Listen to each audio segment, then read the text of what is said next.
የህወሓት ድሮኖች የተደበቁበት ዋሻ ታወቀ። ህወሓት የሰው አልባ የውጊያ አውሮፕላን ተቆጣጣሪዎችን እያሰለጠነ መሆኑ ተጋለጠ። የስልጠናው አቅራቢና ስፖንሰርም ታውቋል።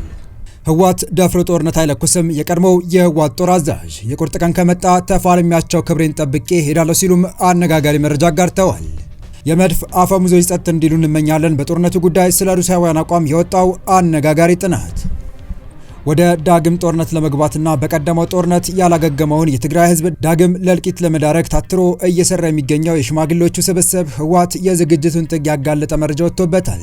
ህዝቡን እያስራበና እያንገላታ ያለው ህወሓት ከተራቡት ጉሮሮ እየነጠቀ የሰበሰበውን ገንዘብ እየከፈለ የሰው አልባ የውጊያ አውሮፕላን ተቆጣጣሪዎችን እያሰለጠነ እንደሆነ ታውቋል።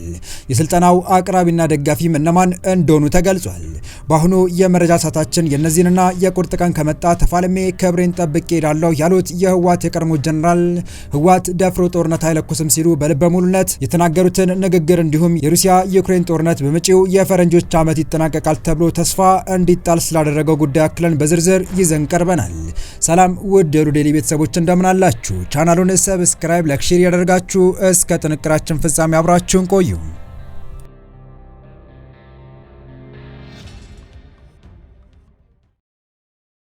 ህወሓት የሰው አልባ የውጊያ አውሮፕላን ተቆጣጣሪዎችን እያሰለጠነ እንደሚገኝ ለጉዳዩ ቅርበት ያላቸው ምንጮች ገልጸዋል።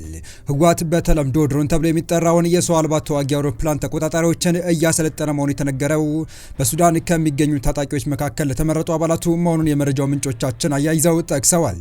የሰው አልባ ተዋጊ አውሮፕላን ተቆጣጣሪዎች ስልጠና የሚሰጣቸው በኢትዮ ሱዳን ድንበር አዋሳኝ በሆኑት ገዳሪፍና ከሰላ ግዛቶች መካከል በሚገኘው ሾክ ተብሎ በሚጠራ የሱዳን ግዛት ውስጥ መሆኑን ጉዳዩን አስመልክቶ ሾልኮ የወጣው መረጃ ዝርዝር ያሳያል። ከዚህ ጋር በተያያዘ የሰው አልባ ተዋጊ አውሮፕላን ተቆጣጣሪ ሰልጣኞች ያቀፈው ቡድን ከሰው አልባ ተዋጊ አውሮፕላኖች አብራሪነት እስከ የአየር ጥቃት አክሻፊዎች ያካተተ ስለመሆኑም ተነግሯል። የመረጃ ምንጮች ያሾለጉት መረጃ እንዳመለከተ ከሆነ አሰልጣኞችን በመመደብና አጠቃላይ የስልጠና ቁሳቁስ ግባቶችን በማቅረብ የግብጽ መንግስት ሙሉ ድጋፍ እያደረገ ሲሆን ስልጠና በመውሰድ ላይ የሚገኙት የሰው አልባ አውሮፕላን ተቆጣጣሪዎች በያዝነው ታህሳስ ወር መጨረሻ ስልጠናቸውን ጨርሰው ይመረቃሉ ተብሏል።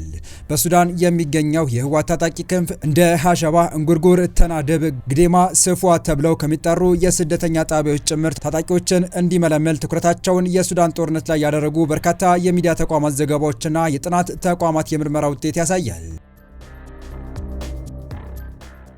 በሱዳን የሚገኙት የህወሓት ተዋጊዎች በሀገሪቱ እየተካሄደ ባለው የእርስ በርስ ጦርነት በጀነራል አልቡርሃን የሚመራውን የሱዳን ብሔራዊ ጦር ተቀላቅለው በሲንጃ፣ ሲናር፣ ሀሳይሳ፣ መዲኒ፣ አልባጌርፋውና ደንበሊያ ተብለው በሚጠሩ አካባቢዎች በተካሄዱ አውደ ውጊያዎች መሳተፋቸውን ከጉዳዩ ጋር በተያያዘ ያገኘነው መረጃ ያሳያል። ከዚህ ጋር ተያይዞ በኢትዮጵያ የፌዴራል መንግስትና ህወሓት መካከል ተፈርሞ የነበረው የፕሪቶሪያ የሰላም ስምምነት ተግባራዊ አለመደረጉን እና ስምምነቱ የሚጥሱ የተለያዩ ወታደራዊና ፖለቲካዊ እንቅስቃሴዎች መታየታቸው ተከትሎ በርካቶች ዳግም ጦርነት ሊቀሰቀስ ይችላል የሚል ግምታቸውን ሲያስቀምጡ ይስተዋላል።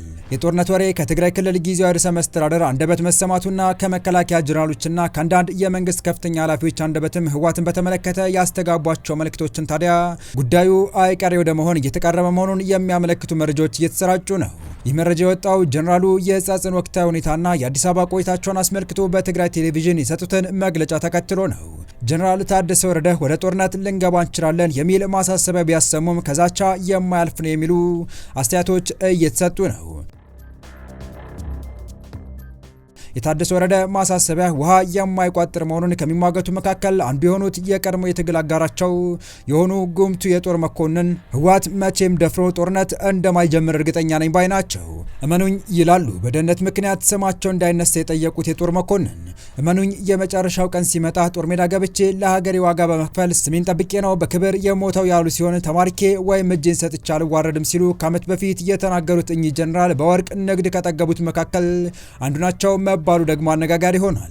የትግራይ ክልል ጊዜያዊ አስተዳደር መሪ ሌተር ጀነራል ታደሰ ወረደ ጦርነት ሊነሳ እንደሚችል ያመለከቱት ሁለት ቅድመ ሁኔታዎች ካልተሟሉ ነው። እነሱም ከ1983 በኋላ ወደ ትግራይ ተካተው ምዕራብ ትግራይ የተባሉት የወልቃይት ጠገዴ፣ ጠለምት፣ ሁመራ አካባቢዎች ወደ ትግራይ ካልተካተቱና እንዲሁም ተፈናቃዮች በአስቸኳይ ወደ ቀድሞ ቀያቸው ካልተመለሱ ነው።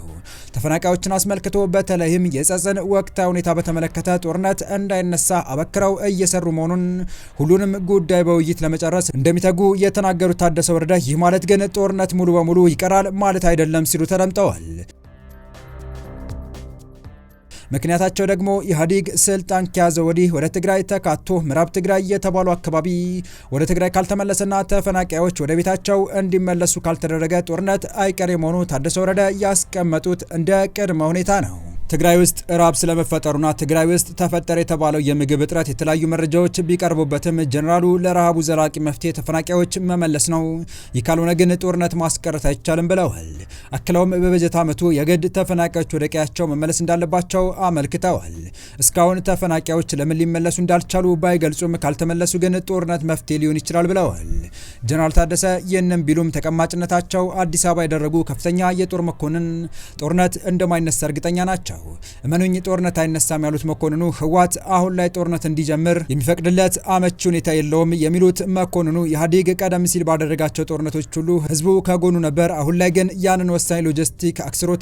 በሌላ በኩል ህዝቡ በጦርነት ተማሯል።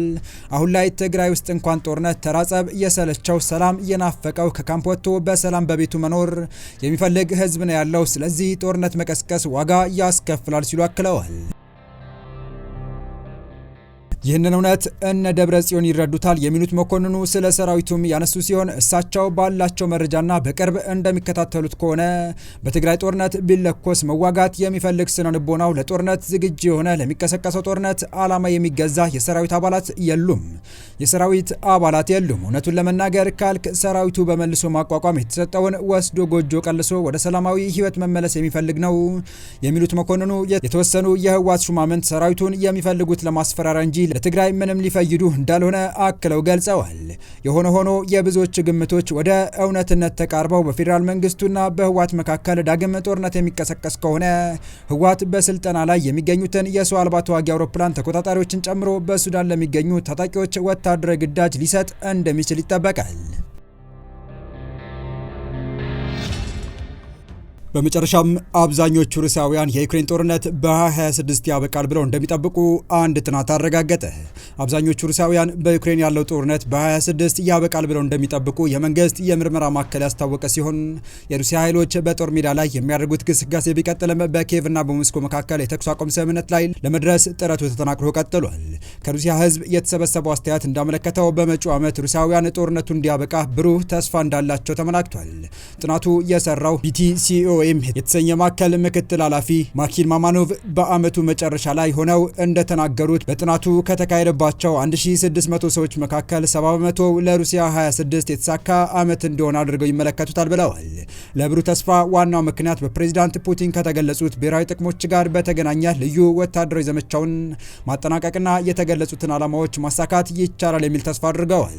ማማኖቭ እንዳሉት የሩሲያ ጦር በዩክሬን እያካሄደ ያለው ጥቃት ዋሽንግተን የዩክሬን ጦርነት ለመደገፍ ፈቃደኛ አለመሆኗና የአውሮፓ ህብረት በዩክሬን ውስጥ የዩናይትድ ስቴትስ ሚናን ሙሉ በሙሉ ለመተካት አለመቻሉ በገንዘብና በወታደራዊ ድጋፍ እጥረት ጦርነቱን ለማቆም የመጨረሻው ስምምነት ከሚጠበቀው ቁልፍ ምክንያቶች በስተጀርባ ይገኛሉ ሲሉ ጠቁመዋል።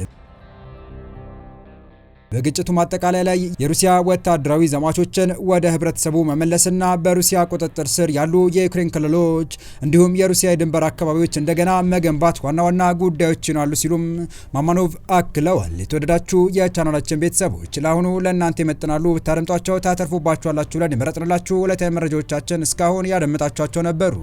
በተመሳሳይ ሀገራዊና ቀጠናዊ ጉዳዮች እንዲሁም ዓለም አቀፋዊ ጂኦፖለቲካ፣ ወታደራዊና አነጋጋሪ ክስተቶችን ለበለት ተከታትለን በትኩስ እንደምንቀርብ እያሳወቀን የቻናሉ ቤተሰብ ካልሆናችሁ ሰብስክራይብ፣ ቪዲዮን ላይክ እና ሼር በማድረግ ተደራሽነታችን ታሰፉ ዘንድ አክብሮታዊ ግብዣችን ነው። አበቃን። ሰናይ ጊዜን ተመኘን።